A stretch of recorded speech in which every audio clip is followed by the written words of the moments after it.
Selamat datang di kuliah online jaringan komputer. Kita akan lanjut ke topik selanjutnya dan kita akan bahas tentang intra AES routing di internet ya. Dan salah satunya ini kita akan lihat apa yang terjadi di sini. Secara umum kalau kita ngomong idealis ya bahwa semua router itu identik dan semua network itu flat. Flat itu artinya satu sama lainnya bisa sama hitungannya ya. Tetapi secara praktek itu tidak sama. Dalam artian pertama secara hardware router itu satu sama lain mungkin berbeda, baik itu RAM-nya, mungkin kecepatan processing-nya, mungkin cara dia melakukan pabrikannya itu dan sebagainya. Jaringan juga berbeda-beda, tidak bisa flat. Satu pakai kabel, pakai wireless, satu sampai apa. Jadi sehingga terjadi perbedaan, sehingga inilah jadi masalah ya. Nah, bagaimana kita bisa melakukan scale daripada si routing ini? Dan problemnya adalah kita nggak mungkin menyimpan semua tujuan daripada si router itu dalam satu table, nggak mungkin kita nyimpan semua, dan itu networknya cukup banyak dan sebagainya ya. Dan routing table perubahan juga akan menjadi berbahaya juga ya. Dan internet kalau kita lihat itu adalah satu jaringan yang bisa dibilang otonomis ya. Jadi dia otonomi, dia bisa bebas sendiri dan mungkin admin daripada network itu mempunyai settingan sendiri. Artinya apa? Bahwa jaringan di internet itu bisa dikatakan masing-masing mempunyai otonomi masing-masing. Nah ini jadi masalah, sehingga ketika kita melakukan perhitungan routing itu akan jadi masalah kita waktu scale ini ya. Dan salah satu cara untuk melakukan scale routing ini yaitu kita menggunakan namanya autonomous system atau domain ya. Jadi terjadinya adalah setiap host atau router yang di satu misalkan komputer atau device yang connect ke satu jaringan dalam satu router itu dianggap satu network ya. Dan semua routing dalam AES ini ya, semua routing dalam AES itu akan mempunyai semua persamaan dalam hal penanganan intradomainnya itu ya. Dan itu hanya berbeda aja di dalam proses ininya ya. Kalau misalkan ada routing berbeda, mungkin satu tetap aja dalam satu router itu ya. Nah, ujung daripada si domain network ini itu ada namanya edge ya, jadi edge-nya daripada si routernya. Jadi ujung semua, misalkan kita punya satu institusi kan semua bisa connect ke satu jaringan dengan node yang berbeda-beda, tapi ketika keluar di ujung daripada si institusi itu, itulah ujung edge daripada si router itu. Nah itu kalau misalkan dia terhubung dengan perusahaan lain, institusi A dan institusi B saling terhubung, maka kita bisa katakan A dan B itu bisa saling ngobrol ya, dan router itu bisa dikatakan ada namanya inter AES routing. Jadi kalau intra itu di dalamnya masing-masing router atau host yang masih dalam satu lingkupannya dia dianggap satu intra AES.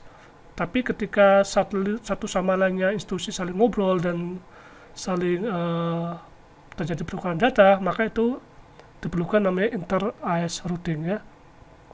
Dan kita bisa lihat perbedaan seperti ini ya. Jadi misalkan ini internal ya, itu algoritmanya menggunakan intra AES. Kalau misalkan masih di luar ya inter AES ya kalau di luar. Jadi ada terjadi forwarding table seperti ini. Jadi ini yang terjadi masalah di sini. Nah, misalkan kita dari segi AES ini AES 1 kita menerima satu data package dan tujuannya di luar. Nah, pertanyaan adalah di mana harus dikirimkan ya. Kalau misalkan kita mempunyai data gram ya, maka di masing-masing ini dia akan lakukan cek mana yang bisa dicapai dari AES2, AES3. Jadi semua dilakukan pengecekan.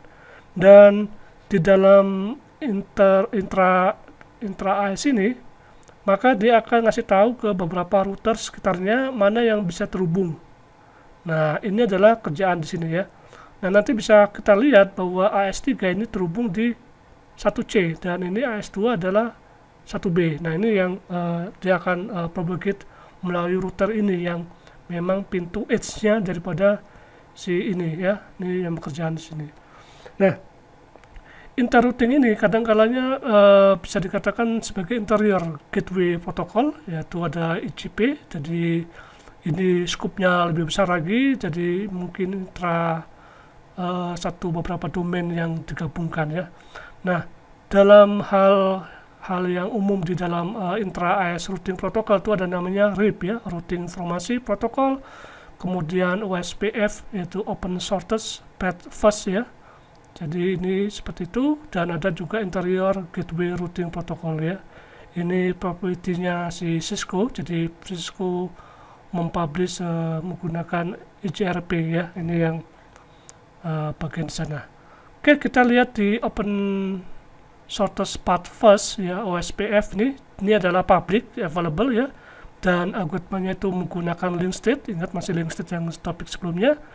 Dan ini di OSPF ini ya, dia biasa advertising semua datanya ke AES, semua AES ya. Ini yang jadi part daripada algoritma link state algoritma ya. Dan ini kalau misalkan IIS ini antar routing ini, maka kita bisa dikatakan identik dengan OSPF ya. Ini yang bisa dikatakan ini. Dari segi security ya, semua message yang dikirim di dalam konteksnya OSPF ini dipasang dengan message authenticate untuk supaya nggak sembarangan. Jangan sampai kita punya paket kemudian tiba-tiba asal nge-forward. Jadi si paket itu harus di-securing bahwa benar paket ini memang satu paket bawahnya tetangganya atau dan sebagainya, sehingga ini kita pasang dengan message authenticate ya. Dan ini bisa banyak macam-macam bentuknya, ada yang namanya integrated uni dan multi case. Jadi topologinya seperti itu. Kalau misalkan modelnya hierarchy, kalau kita lihat misalkan domainnya cukup besar, ini feature yang lebih gedenya lagi, maka kita bisa bayangkan seperti ini, bahwa kita punya satu backbone yang cukup besar, dan masing-masing ini mempunyai area berbeda-beda. Bisa jadi ini masing-masing negara, dan ini satu area, katakanlah satu negara, ini juga satu negara, sehingga masing-masing backbone area router ini bisa dikatakan saling berkomunikasi dengan melalui gini ya.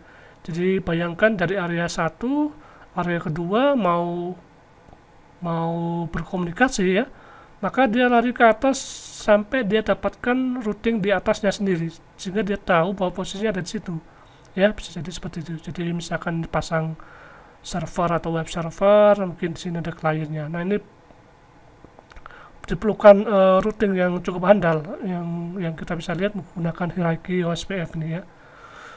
Dan di sini ada dua level ya, ada namanya lokal, ada backbone. Jadi kalau Anda bisa lihat sini lokalnya masing-masing, juga ada backbone yang di atasnya. Biasanya backbone ini nggak terkait dengan area, jadi biasanya antar negara atau antar negara biasanya umumnya seperti itu ya. Jadi ini misalkan ini kalau to level local area backbone ya, masing-masing menggunakan link state pada umumnya. Dan untuk area border router itu sebenarnya itu summary. Jadi di posisi yang biru seperti ini summary, jadi masing-masing routingnya dia akan dapat informasi dari router di bawahnya itu, dan ini backbone-nya, routernya di bagian atas ya. Oke, itu salah satu model dari OSPF ini yang mungkin bisa kita bayangkan kalau kita mempunyai satu jaringan cukup besar, ini saling ngobrol, berkomunikasi seperti itu. Oke, mungkin aja topik untuk session ini.